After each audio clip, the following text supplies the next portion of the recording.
인간관계로 여기까지 보겠습니다. 몇 번이에요 정답이? 3번. 예, 사랑입니다.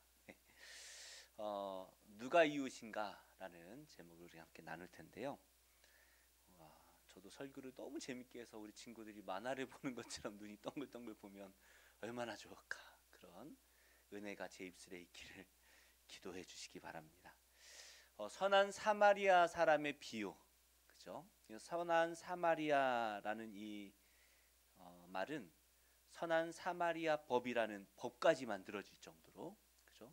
전 세계에 모르는 사람이 별로 없을 정도로 유명한 이야기입니다.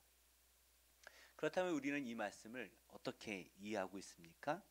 그래서 오늘 만화에서 본 것처럼 우리는 어려움에 처한 이웃을 자비를 베풀고 사랑을 베풀어서 도와주어야 한다. 이게 선한 사마리아법의 취지잖아요. 그렇죠? 어려운 이웃을 도와줘라. 도와주다가 생긴 손해는 배상하지 않는다. 그러니까 적극적으로 도와줘라. 예를 들면 우리가 인공호흡하다 보면 갈비뼈가 잘 부러져요. 워낙 약한데 부러질 정도로 해야 심장이 압박이 돼서 살 수 있잖아요. 근데 이렇게 나은 사람이 너 때문에 갈비뼈 부러졌으니까, 그죠? 물어내라. 그러면 물어내야 됩니까? 안 물어내도 된다는 거예요. 그게 선한 사마리아법이에요. 도와줘라. 자비를 베풀어라. 그래서 우리는 선한 사마리아인에 비유하면 자비를 베풀어야 되는구나. 사랑해야 되는구나. 이 정도로 우리가 생각을 합니다. 그렇게 이해해도 무난한 것 같아요. 하지만 이 비유는 착한 행동을 하라는 단순한 메시지를 우리에게 주는 것은 아닙니다. 오늘 말씀은 어떤 질문으로 시작을 하죠? 한 율법교사가 예수님 앞에 나와서 제가 영생을 얻기 위해 무엇을 해야 됩니까? 라는 질문이에요. 제가 영생을 받으려면 뭘 해야 됩니까? 이게 근본적인 질문의 출발이었습니다. 그리고 예수님의 마지막 대답은 너도 이와 같이 하라. 너도 이와 같이 하라 하는 말씀으로 마무리됩니다. 그러니까 영생을 얻기 위해선 우리도 이 사마리아인처럼 해야 되는구나 라고 이해하면 좀 잘못돼요. 문제가 있을 수 있어요. 그래서 내가 영생을 얻기 위해선 자비를 베푸는 사람이 되어야 하는구나 라고 생각을 하면 오직 예수님을 믿는 믿음으로만 구원받는다라는 우리의 믿음이 뭔가 안 맞는 것 같아요. 물론 예수님 믿는 사람은 자비를 베풀죠. 그러나 그것이 우리의 영생을 주는 건 아니에요. 그래서 오늘 말씀은 이 사마리아 사람의 비유를 통하여 단순한 도덕적으로 선을 행하며 살라는 말씀이 아니라 오늘 말씀에는 복음의 깊은 의미가 담겨져 있다라는 것을 우리가 잘 들어야 됩니다. 그래서 우리가 좀 어렵더라도 잘 들으셔야 돼요. 왜냐하면 그동안 우리가 잘못 알고 있는 말씀을 깨닫는 시간이기 때문에 잘 귀를 쫑긋 세우고 잘 들어주시기 바랍니다. 그래서 이 율법 교사의 질문에 숨겨진 의도를 우리가 생각하고 또 강도 만난 자를 외면했던 종교 지도자들, 그리고 이 강도 만난 사람을 구원한 구원자 역할을 하는 이 사마리아 사람의 모습을 통하여 우리는 예수 그리스도의 구원 사역이라는 이 숨겨진 보화를 발견할 수가 있는 것입니다. 그래서 오늘 우리가 2000년 전 이 예수님의 이 비유를 듣고 있는 제자들이 되어서 그 사람들은 이 말씀을 어떻게 깨달았을까라는 것을 우리가 한번 잘 생각해서 무엇을 해야 영생을 얻습니까? 라는 질문에 답을 얻는 귀한 시간 되기를 예수님의 이름으로 축복합니다. 아까도 말씀드린 것처럼 오늘 말씀은 한 율법 교사의 질문으로 시작합니다. 우리 25절 함께 읽어볼까요? 시작. 어떤 율법 교사가 일어나 예수를 시험하여 이르되 선생님, 내가 무엇을 하여야 영생을 얻으리까? 무엇을 해야 영생을 얻습니까? 라는 질문으로 시작합니다. 우리 옆에 분께 이렇게 질문해 볼까요? 무엇을 해야 영생을 얻습니까? 무엇을 해야 영생을 얻습니까? 뭘 해야 되죠? 예수를 믿어야 돼요. 우리는 교회를 다니면서부터 새가족 교육을 받으면서부터 이것만 배워왔어요. 예수 믿어야 구원받는다. 이거 말고 다른 길이 있습니까? 구원받을 다른 길도 없고 다른 이름도 없어요. 정명석이란 이름을 주신 적도 없고 이만이라는 이름을 주신 적도 없어요. 오직 예수밖에 없어요. 그러니 어떻게 영생을 얻는가? 이 질문에 예수님께서 나를 믿어라고 대답을 하셔야 맞을 것 같아요. 사실 이 율법교사의 질문 자체는 참 좋은 것 같아요. 어떻게 해야 영생을 얻습니까? 궁금하잖아요. 물어봤잖아요. 예수님 말씀대로 살고 나도 영생을 받고 싶습니다. 선한 의도 같아요. 그런데 조금만 살펴보면요, 그 질문의 의도가 선하지 않습니다. 어떻게 영생을 얻습니까? 라고 물어봤는데 나쁜 의도를 가지고 물어봤다라는 거예요. 그래서 오늘 말씀 보니까 뭐 한다고요? 예수를 시험하여 이르되, 예수님을 시험하고 있는 거예요. 예수님께 도전하고 있는 것입니다. 당신이 정말 하나님의 아들이 맞느냐?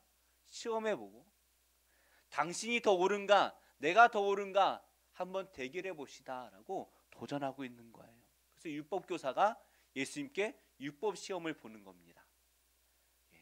예수님께 율법 시험을 이렇게 보면서 질문하는 거예요. 무엇을 해야 영생을 얻습니까? 그러자 예수님이 말씀하시죠. 율법에는 뭐라고 기록되어 있냐라고 물어보셔요. 아마 이 예수님의 말씀을 듣고 있을, 보통 예수님께 따라 많은 사람들이 따라다녔으니까 뭐 수십 명일지 수백 명일지 수천 명일지 모르겠습니다만은 그 앞에 있는 많은 사람들이 적어도 예수님께 질문했던 이 사람이 율법교사라는 것 정도는 알고 있을 거예요. 율법교사다. 그러니 이 율법교사가 대답하는 것이 정답이죠.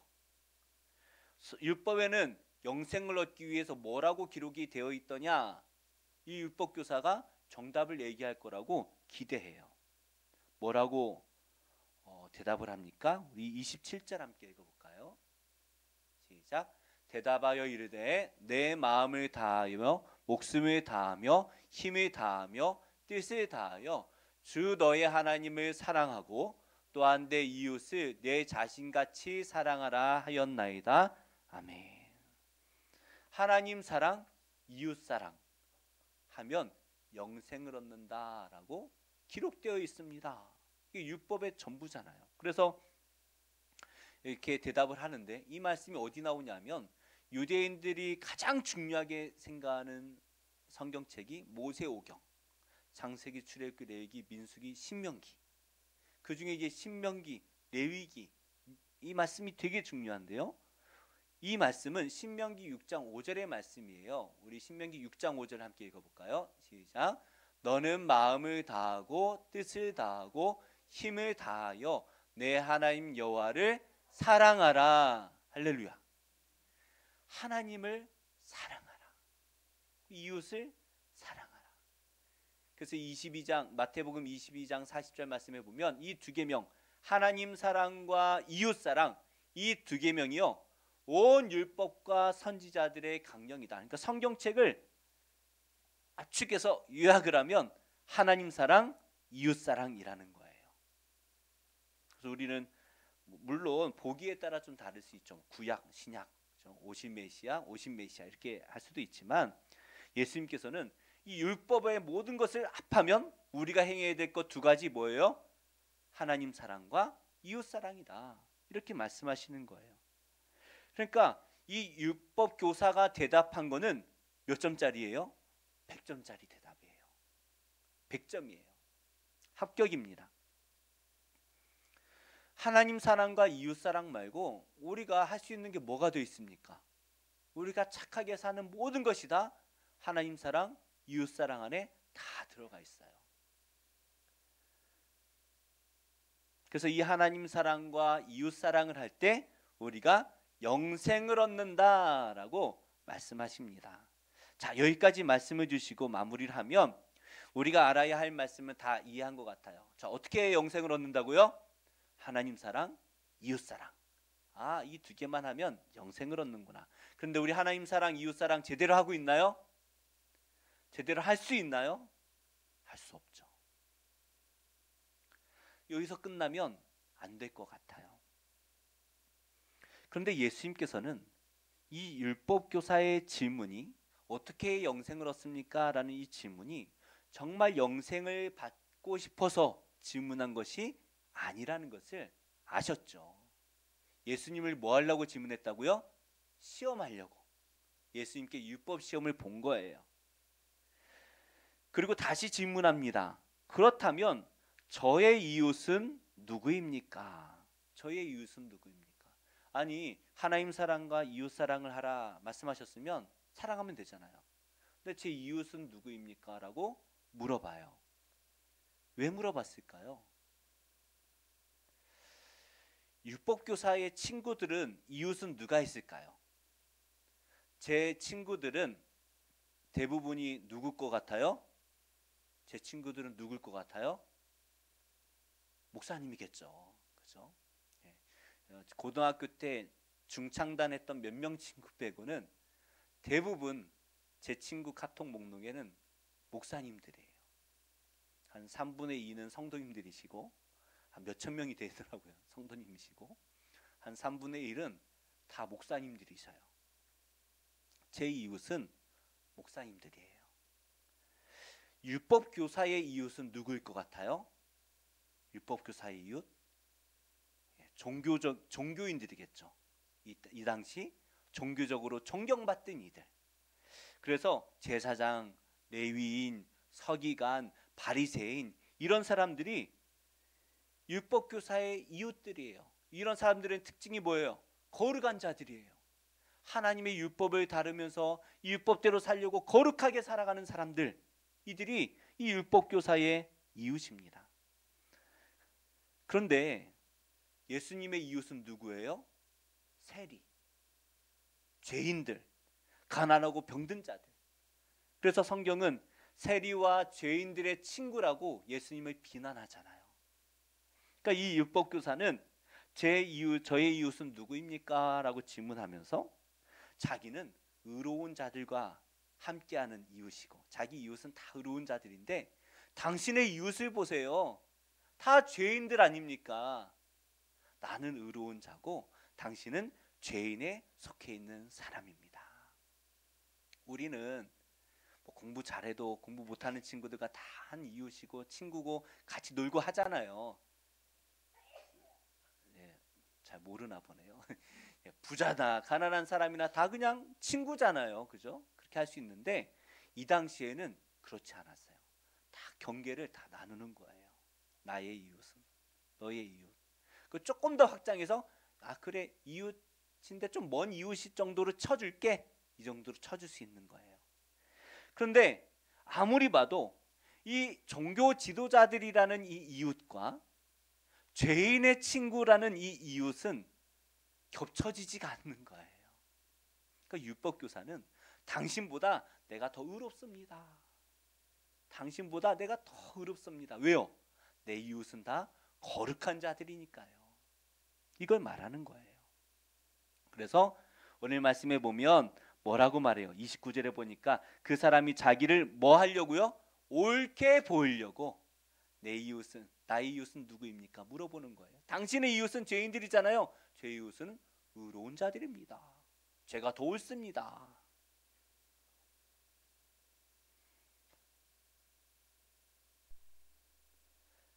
그래서 예수님께 내가 더 옳다라는 것을 많은 사람 앞에서 자랑하는 것이에요.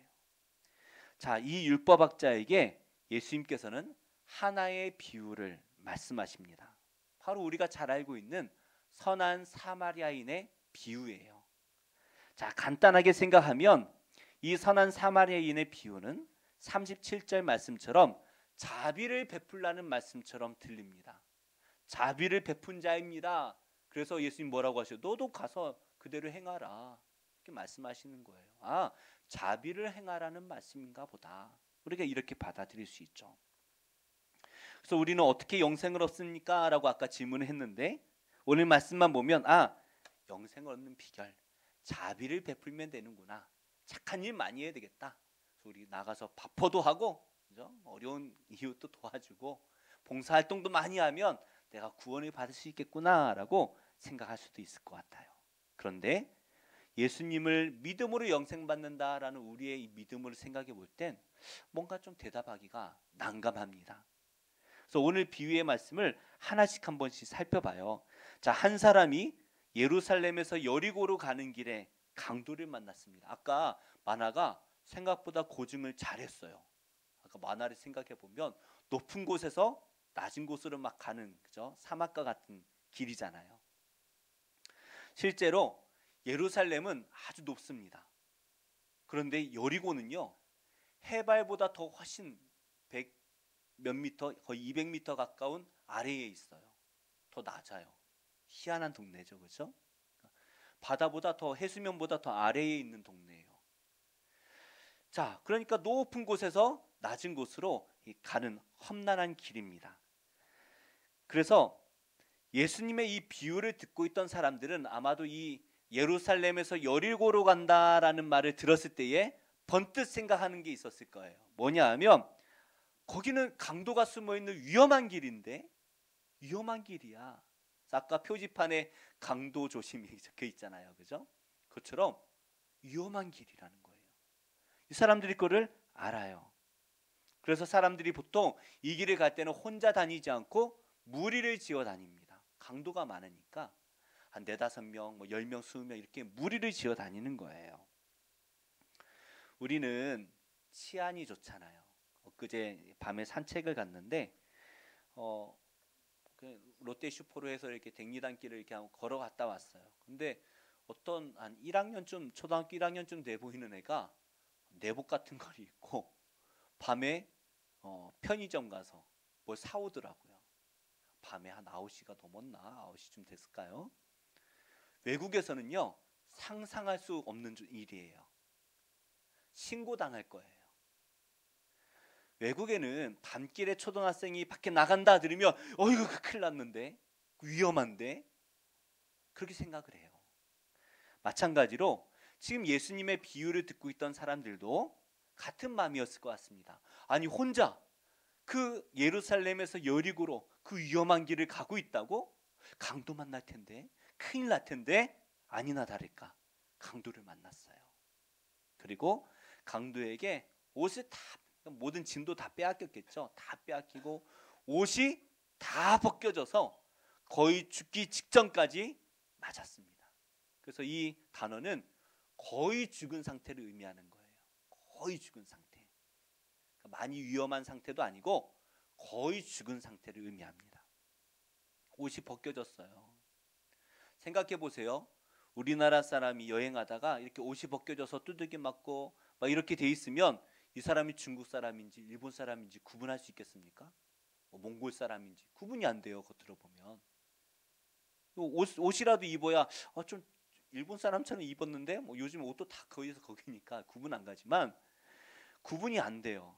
그러니까 이 강도 만난 사람도 마찬가지예요. 옷이 다 벗겨졌으니까 이 사람이 유대인인지 사마리아 사람인지 부자인지 가난한 사람인지 귀족인지 노예인지 구분할 수가 없어요. 이런 사람이 황량한 길가에 그냥 버려져서 숨이 칼딱칼딱 이렇게 하고 있는 거예요. 우리가 이 사람의 마음을 한번 이해해 보면 좋을 것 같아요. 절망의 상태 아니겠습니까? 사람들이 잘 지나다니지 않는 길에 버려져서 숨이 깔딱깔딱하고 있는 이 상태. 누군가의 이 구원을 갈급해하면서 누가 지나가지 않나, 누가 나를 도와주지 않나, 소리조차 지를 수 없는 이 상태가 우리의 모습인 것 같아요. 겉으로는 다 거룩하게, 예쁘게, 멋있게, 부자처럼 옷을 입고 잘 차리고 다니지만 그 속은 그렇지 않아요. 겉모습은 제사장, 레위인의 옷, 바리새인의 옷, 율법학자의 옷 다 거룩하게 잘 차려 입었어요. 그래서 누구나 이 사람을 보면 야, 저 사람 제사장이구나, 야, 저 사람 레위인이구나, 옷만 봐도 참 거룩해, 이런 소리를 들었을 거예요. 그런데 이 옷이 우리를 구원받은 자라는 것을 보장해주지 못한다라는 것이죠. 우리는 이것이 나를 구원해 줄 것처럼 보장하지만 막 열심히 입지만 이게 나를 구원으로 인도해 주지 않아요. 하지만 우리가 마지막 날 하나님 앞에 다 벌거벗겨질 때가 있습니다. 다 벌거벗겨질 거예요. 그때 누군가 우리를 구원해 주지 않으면 우리는 구원받을 수 없는 비참한 존재라는 것을 우리가 알아야 됩니다. 이때 누가 우리를 구원해 줄 수 있습니까? 믿음 좋은 나의 아버지가, 믿음 좋은 나의 어머니가 나를 구원해 줄 수 있나요? 그래 줄 수 없죠. 우리가 많은 성경 공부를 많이 하면 구원받을 수 있습니까? 헌금을 많이 하면 구원받을 수 있습니까? 예배를 잘 드리면 구원받을 수 있습니까? 그렇지 않아요. 어려운 이웃에게 이 자비를 많이 베풀어 줄 때 구원을 받습니까? 그것도 아니에요. 그럼 어떻게 해야 우리가 구원을 받을 수 있습니까? 오직 예수 그리스도만이 우리를 구원할 줄 믿습니다. 그래서 이 제사장 한 명이 이 길을 마침 지나가요. 다 지나가요. 옷도 거룩하고 예수님처럼 보여요. 야, 저 사람 나를 구원해 줄 수 있겠다. 그 강도 만나 죽어가던 사람이 만약 이 제사장을 봤다면 저 사람이 날 구원해 줄 거야. 저 사람이 나의 구원자 유일한 소망이야 라고 생각했을 거예요. 아마도 예수님의 말씀을 직접 듣던 사람들도 마침 한 제사장이 그 길로 내려가다가 그를 보고 라고 말씀하실 때 그 제사장이 이 사람을 구원해 줄까? 과연 구원해 줄까? 어떨 것 같아요? 우리 이미 답을 하니까 안 해줬겠죠. 그죠? 근데 제사장이 그냥 지나갑니다. 한 레위인도 그 길을 지나다가 강도 만난 이 사람을 보았지만 그냥 지나가 버려요. 제사장도 레위인도 백성들에게 율법을 가르치는 자들입니다. 왜 율법을 가르쳐요? 하나님께 구원받는 올바른 길로 인도하기 위해서 율법을 가르치는 자들이잖아요. 이 백성들을, 불쌍한 백성들을 구원하려고 올바른 길로 인도하는 제사장, 레위인들인데 이 강도 만난 자를 보고는 지나친다는 거예요.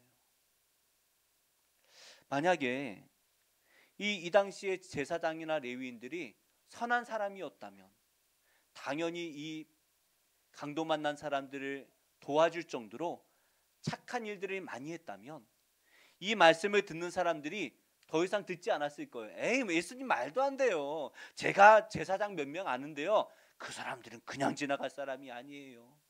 제가 레위인들을 좀 아는데요. 그 사람들은 그냥 지나갈 사람이 아니에요. 예수님 잘못 그런 말씀을 하셔요. 그렇게 생각하고 말이 안 되는 이야기라고 생각했을 거예요.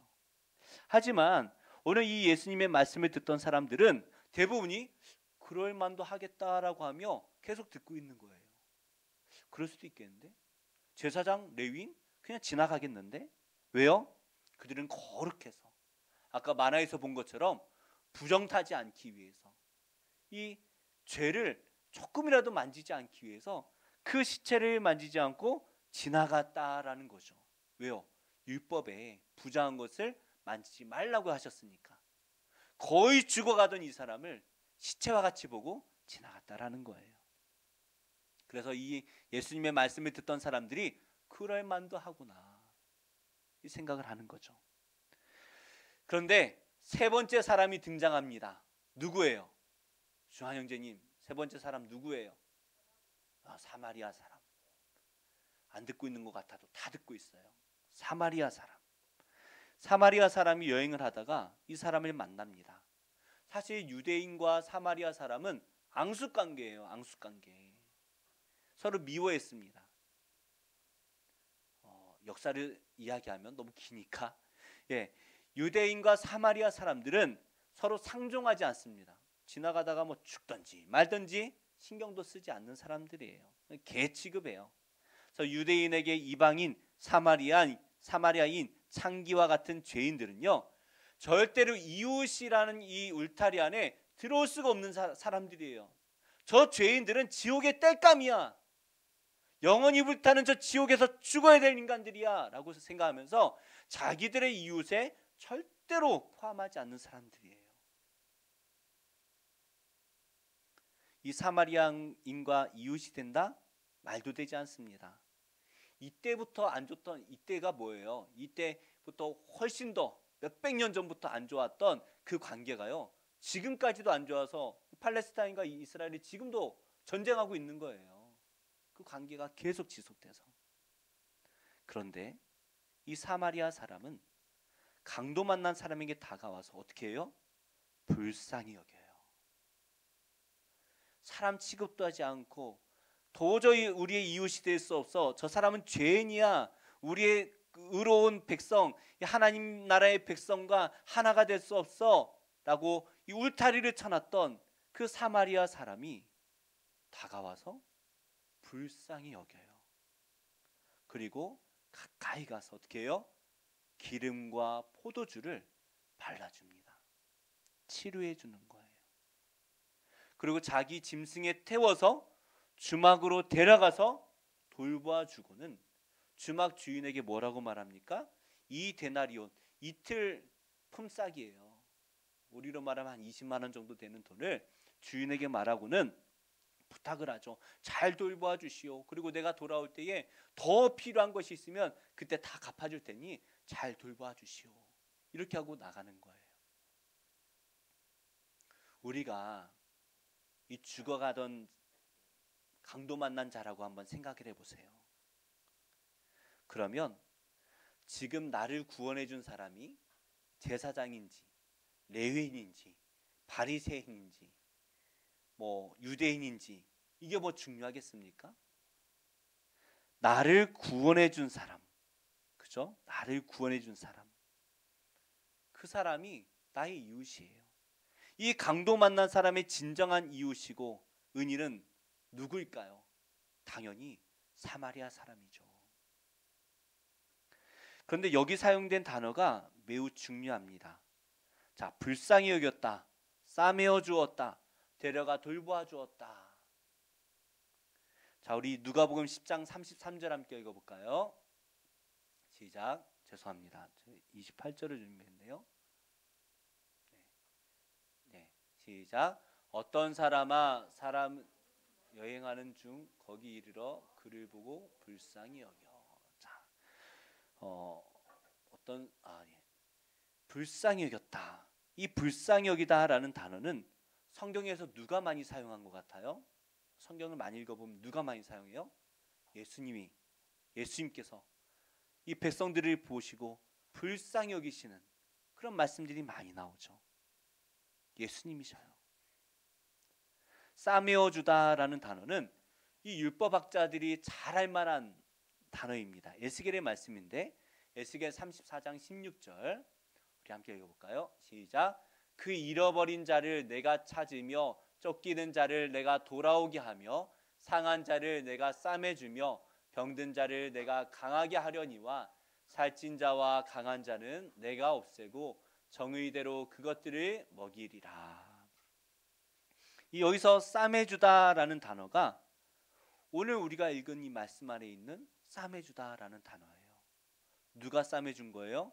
하나님께서 이스라엘 백성들, 고통당하고 신음당하는 이스라엘 백성들의 그 상처를 싸매주시는 거예요. 그래서 이 오늘 말씀에 나오는 이 사마리아 사람은 누구를 의미하는가? 누구를 의미하는가? 바로 예수님이십니다. 실제로 예수님이 이 사마리아 사람과 같은 취급을 받으셨잖아요. 이 종교 지도자들에게는 예수님은 도무지 받아들일 수 있는 분이 아니에요. 그들의 이웃은 종교 지도자들이고 자기들이 생각할 때 의로운 자들이고 율법을 잘 지키는 자들이에요. 그래서 예수님은 누구예요? 죄인들과 함께하는 분이셨어요.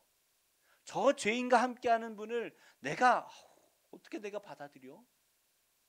받아들일 수가 없어요. 70명이나 되는 제자들이 밖에 나가서 복음을 전했습니다. 예수님이 하나님의 아들이십니다 라고 복음을 전하고 수많은 표적을 보일 때에 귀신들이 다 항복하고 다 쫓겨났어요. 다 도망갔어요. 그리고 이 복음을 수많은 백성들이 다 영접합니다. 이 복음을 받아들이는 사람들이 대부분 누구겠어요?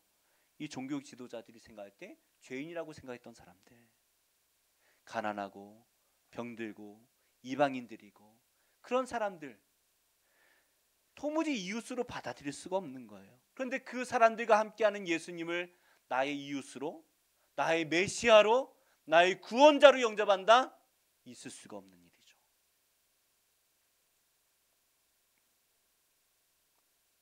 그래서 예수님을 영접하지 못하는 것을 넘어서 시험합니다. 당신이 하나님의 아들이 정말 맞는 겁니까?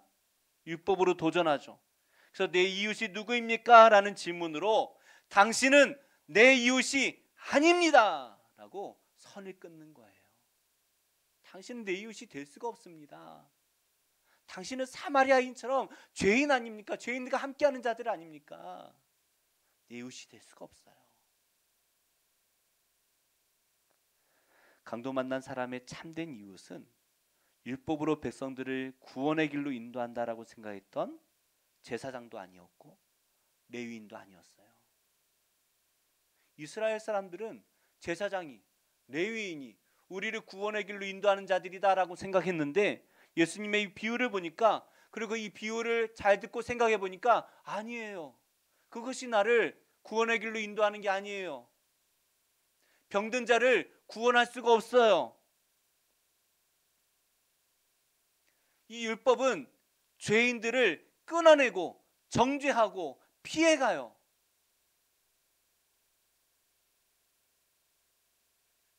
그러나 누가 이 강도 만난 자를 구원합니까? 도무지 이웃으로 받아들일 수 없던 사마리아 사람이 이 병든 자를 찾아가 그를 구원하죠. 그러고 나니 이 강도 만난 자는 누구를 생명의 은인으로 생각하고 자기를 구원자라고 믿고 살겠습니까? 당연히 나를 구원해준 사마리아 사람, 저 사람이 나의 은인이다, 나의 구원자다라고 평생 생각하며 살겠죠. 그래서 예수님께서 율법학자에게 뭐라고 말씀하십니까? 너도 이와 같이 하라 말씀하실 때에 다른 사람들처럼 이 강도 만난 자가 사마리아 사람을 영접하는 것처럼 너도 나를 영접하라고 말씀하시는 거예요. 내가 무엇을 해야 영생을 얻습니까? 라는 질문에 예수님께서는 내가 너희를 구원할 하나님의 아들 구원자다. 나를 영접한 그 많은 사람들처럼 내가 구원한 많은 사람들을 봐라. 저 병든 자들, 그들을 내가 다 구원해 주지 않았느냐? 너도 저 사람들처럼 나를 영접해야 된다 라고 말씀하시는 거예요. 옷이 벗겨져 죽어가는 이 강도 만난 자처럼 우리는 스스로를 구원할 수 없는 죄와 절망의 상태에 놓인 그런 사람들이에요. 우리는 아직 잘 살아요, 목사님 저 아직 괜찮아요 라고 말하지만 우리가 하나님 앞에 설 때에 누군가 나를 구원해 주지 않으면 우리 스스로 구원받을 수 없는 연약한 존재라는 것을 깨달아야 돼요. 제사장이나 레위인과 같은 율법과 종교적 행위는 우리를 구원하지 못합니다. 제가 성도님들을 구원할 수가 없어요. 예수님을 전하고 복음을 전하는 것뿐이지 제가 여러분을 구원할 수가 없어요. 교회 예배 잘 드린다고, 교회 프로그램이 예배 순서가 너무 좋아서 은혜롭다고 그것이 나를 구원하는 것이 아니에요. 오직 유대인들이 상종하지 않았던 이 사마리아인처럼 이 땅에 오신 예수 그리스도만이 우리를 불쌍히 여겨주시고 그분만이 우리의 찢긴 상처에 구원의 기름과 포도주를 부어서 싸매어 주시고 우리를 하나님 나라로 데리고 가시는 거예요. 오직 예수님만이 그렇게 하실 수 있는 줄 믿습니다. 다른 게 아니에요. 예수님만이 하시는 거예요. 그리고 우리에게 너도 가서 이와 같이 하라 말씀하십니다. 단순히 자비를 베풀라는 그런 율법적인 도덕적인 말씀이 아니에요. 우리를 선하게 인도하시며 자비를 베풀어 주시는 예수 그리스도를 나의 구원자로 인정하고 영접하라는 거예요. 그분의 사랑을 받아들여서, 그분의 도우심을 받아들여서 영생을 얻으라고 우리에게 초대하시는 것입니다. 사랑하는 성도님들, 예수님을 영접하시기를 축복합니다. 그건 예수님만이 우리를 구원하실 수 있음을 믿으시기를 축복합니다. 이것 말고 다른 게 없어요. 이단들이 와서 다른 게 있더래요. 다 거짓말이에요. 예수님만이, 오직 예수님만이 나를 구원하실 수 있습니다. 강도 만났던 사람이 이제 이 사마리아 사람을 어떻게 생각할까요? 재수없어. 왜 하필 나를 구원한 사람이 제사장도 아니고 레위인도 아니고 사마리아 사람이야, 이렇게 생각할까요? 그렇지 않죠. 평생 은인으로 생각하고 받들어 섬길 거예요. 우리는 우리의 참된 구원자 되시는 예수님께 무한히 감사하며 살아야 됩니다. 그 십자가의 은혜에 감사한 마음을 품고 영원토록 하나님 감사합니다, 예수님 감사합니다, 사람들이 저를 때려 죽여도 저는 예수님께 감사하며 예배하며 살 거예요. 그런 마음으로 살아가기를 축복합니다. 예수님께서는 이 강도 만난 자와 같이 죽어가는 우리를 위하여 자신이 대신 십자가를 지시고 대신 돌아가셨습니다. 그리고 하나님께서 예수님을 다시 살리실 때에 예수님을 믿고 영접한 우리를 십자가에서 다시 살리신 줄 믿습니다. 이제 예수님을 믿고 영접함으로 우리의 이름이 하나님 나라에 기록되었다라는 것을 우리가 고백해야 돼요. 그리고 우리를 위하여 십자가를 지시고 영생을 주신 예수님을 가장 귀한 분으로 알고 내 마음의 왕처럼, 내 마음의 참 아버지처럼, 내 마음의 유일한 구원자라는 것을 알고 영원히 찬양하며 살아가는 복된 인생 되시기를 예수님의 이름으로 축복합니다. 우리 고은이 은서도 예수님만을 영원히 예배하는 복된 인생 되기를 축복합니다. 네, 표정 보니까 아멘 했어요. 벌써 저렇게 반항하는 아이들이 나중에 사모되고 그래요. 자, 우리 옆에 분과 이렇게 인사하겠습니다. 영원히 감사하고 찬양하며 살겠습니다. 네, 그렇게 사는 복된 인생 되시기를 축복합니다. 우리 이 말씀을 기억하며 함께 기도할 때에 주님, 제 마음에 믿음을 주셔서 예수님만을